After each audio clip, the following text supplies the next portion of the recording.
This has happened before in America. I keep hearing discussions that, we're headed towards civil war. My only suggestion would be to ask questions, have open, honest conversations around it.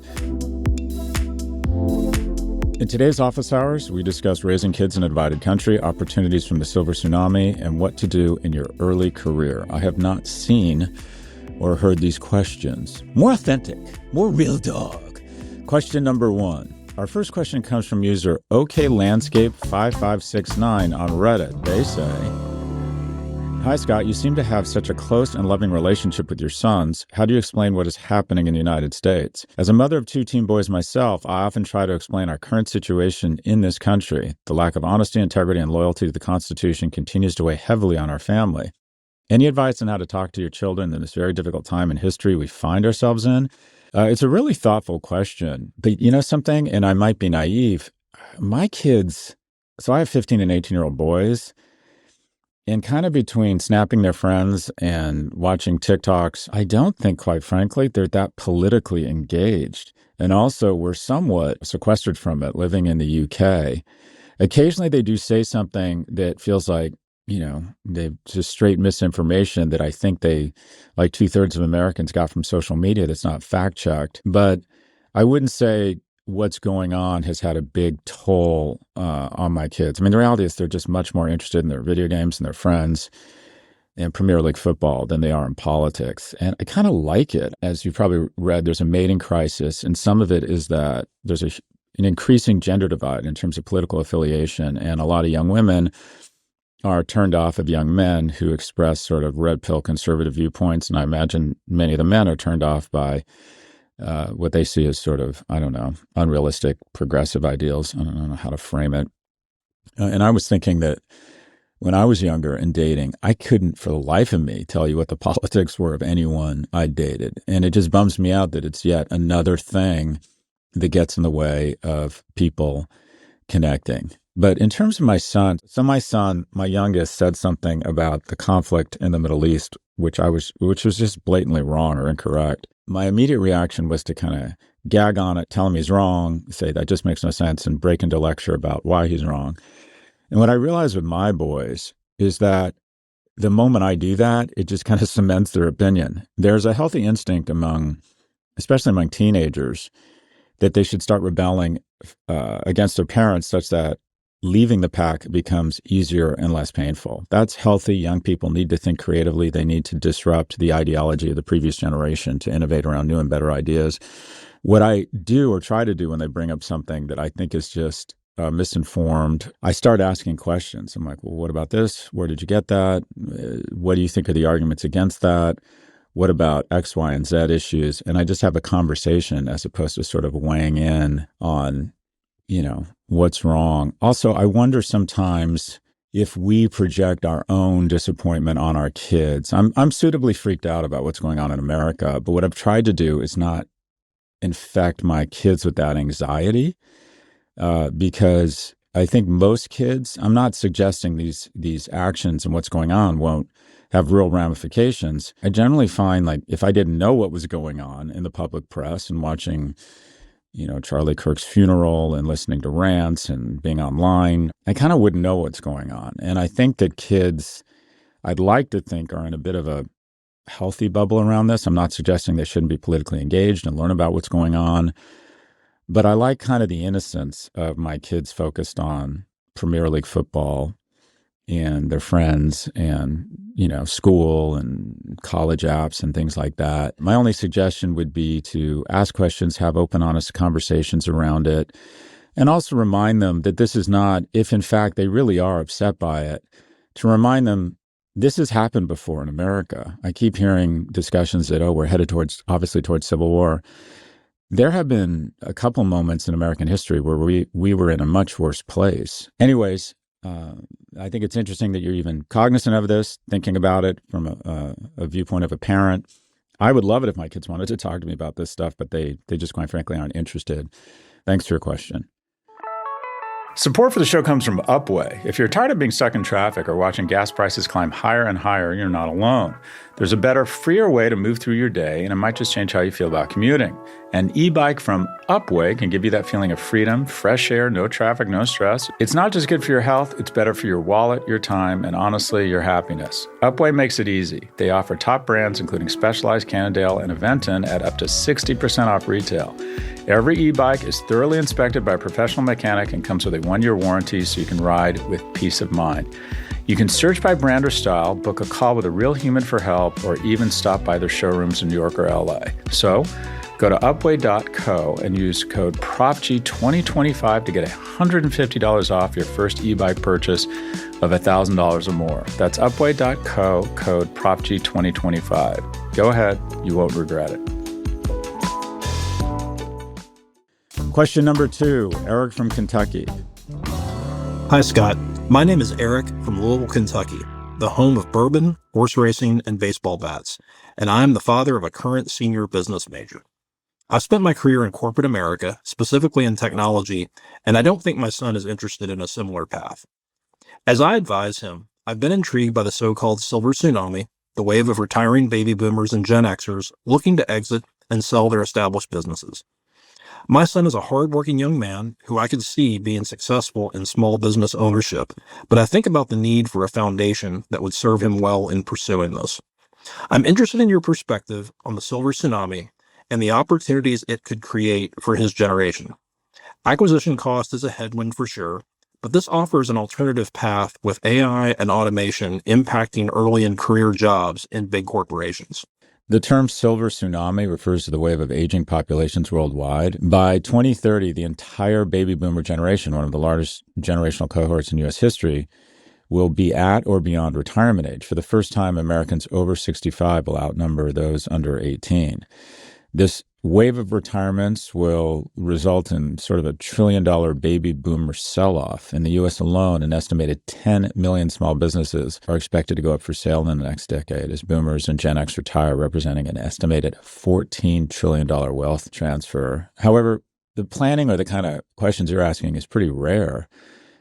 Less than a third of small business owners have an exit plan for when they retire, or people on the supply side aren't thinking about this. Also, the people inheriting these businesses, only 4% of small businesses survive to the 4th generation. There's not a lot of kids taking over dad's car wash or dad's, energy efficient heater installation.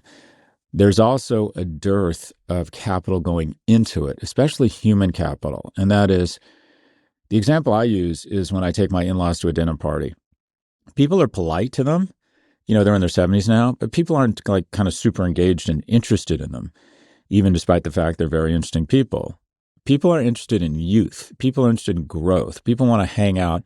Whereas when I take my 18-year-old who's applying to college, people are just sort of fascinated with him, want to hear about what he's up to, because we're drawn unnaturally or naturally, I guess, to youth. It's the same in business. We're attracted to growth. We're attracted to the cool new thing. We're attracted to venture capital-backed technology companies. And the boring stuff is things like a senior home or something to do with healthcare. And that's where you get enormous return on invested capital. If I were just an economic animal coming out of school, I would probably try and position myself somewhere between the intersection between AI and healthcare. In the United States, it's our largest business. 17% of the GDP, I think it's what is that? About a $4 trillion business. And 4 out of 5 people are dissatisfied with their healthcare. So that just all spells opportunity. If I didn't have a college degree or was just more entrepreneurial, I think there's an enormous opportunity in trying to identify local small businesses that are owned by a boomer who has no succession plan. And I'm not entirely sure how you find those businesses, but there must be a way. And then offering to work with that person for a year or 2 years, and then try and buy that person's business. Now, what do you do what if you don't have the capital to acquire these companies? I think that there's opportunities for quote unquote seller financing. And that is finding someone who's 3, 5, 8 years out from retirement and saying, okay, I'll work with you, I'll learn the business, then I'm going to own it. And I'm going to give you a certain percentage of top line revenues for the next 3, 5, 10 years such that you have passive income. And I slowly but surely buy the business from you, and you continue to get a share of top-line revenues. I would be very thoughtful about the economics there, because the last thing you want to do is buy a business and just feel like you can never get out from these payments you have to pay the original owner. But I think a lot of these smaller businesses, there's not really a liquid market to purchase them. And the person who's going to buy them is really the key if he or she is very engaged. And you can probably figure out ways to do kind of seller financing, if you will. So one, huge opportunity in the silver tsunami across different businesses, especially those around healthcare as it relates to seniors. And two, a lot of opportunities to buy small services businesses, whether it's pool cleaning or, car repair, what have you, if your son has those skills, and maybe even the opportunity to structure it in terms of seller financing. But you're absolutely thinking the right way. Peter Drucker said no major business category has ever really boomed that you couldn't reverse engineer it to essentially a huge demographic shift. Support for the show comes from Silicon Valley Bank. Silicon Valley Bank is deeply embedded in the company's products and services that form the innovation economy. They are a proactive partner that helps bring their clients' vision to life, and they fuel high-growth companies with tailored solutions and the hands-on support that turn potential into performance. And now, SVB is a division of First Citizens Bank. First Citizens Bank has always been dedicated to highly personalized service and supporting emerging sectors. That's why buying SVB made sense for First Citizens Bank and for you. SVB clients can now benefit from this combined commitment to tailored solutions, incredible service, and deep expertise from a top 20 bank with a national footprint. So, if you're serious about being a part of the innovation economy, there's really only one bank for you, Silicon Valley Bank. Yes, SVB. Learn more at svb.com/Vox. And this is not in the script, but we have been a client of SVP at Prof G Media and my company before, L2, for the better part of a decade. Welcome back. On to our final question. Hey, Scott. A year ago, I graduated from UC Berkeley with a degree in computer science, and I moved to New York to work as a product manager on an AI team at a Fortune 500 company. The pay and benefits are good, and I know I'm in a very privileged position, especially this early in my career. I've been given meaningful responsibility, but most of what I'm learning feels like navigating corporate politics rather than actually building great products. The team is remote, the pace is slow, and to be honest, I don't have to work very hard to do my job well. Following your advice, in my free time, I've really leaned into building relationships in the city.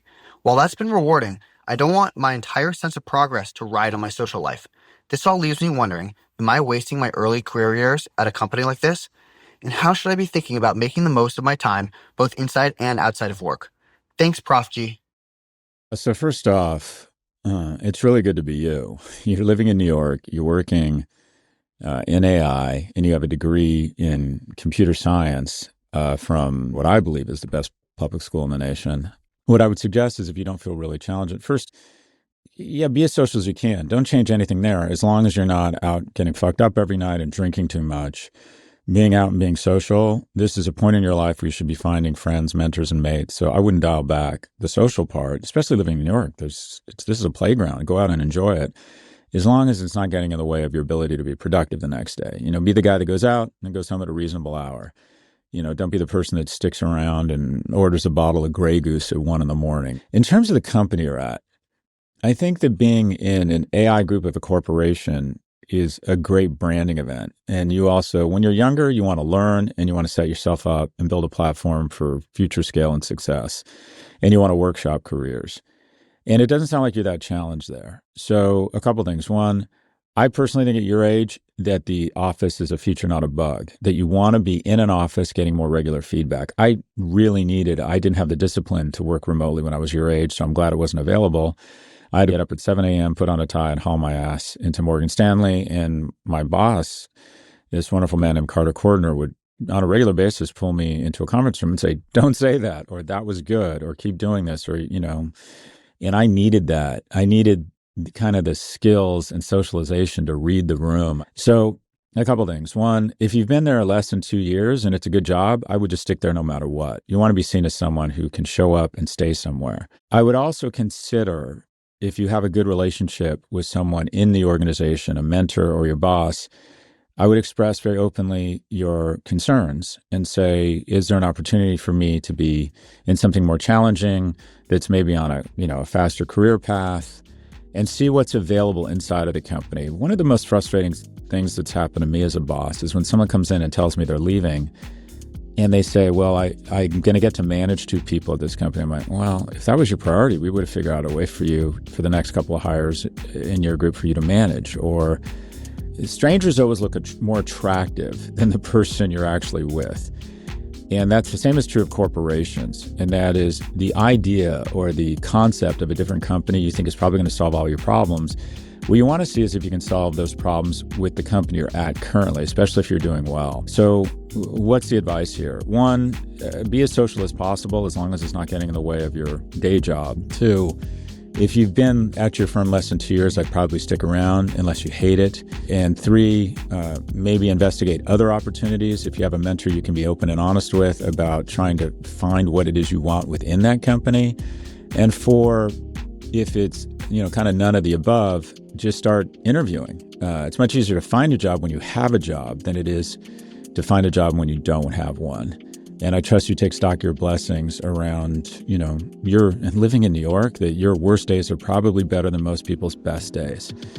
I very much appreciate the question, and congratulations on all your success today. That's all for this episode. If you'd like to submit a question, please email a voice recording to officehours@profgmedia.com. Again, that's officehours@profgmedia.com. Or if you prefer to ask on Reddit, just post a question on the Scott Galloway subreddit, and we just might feature it in an upcoming episode.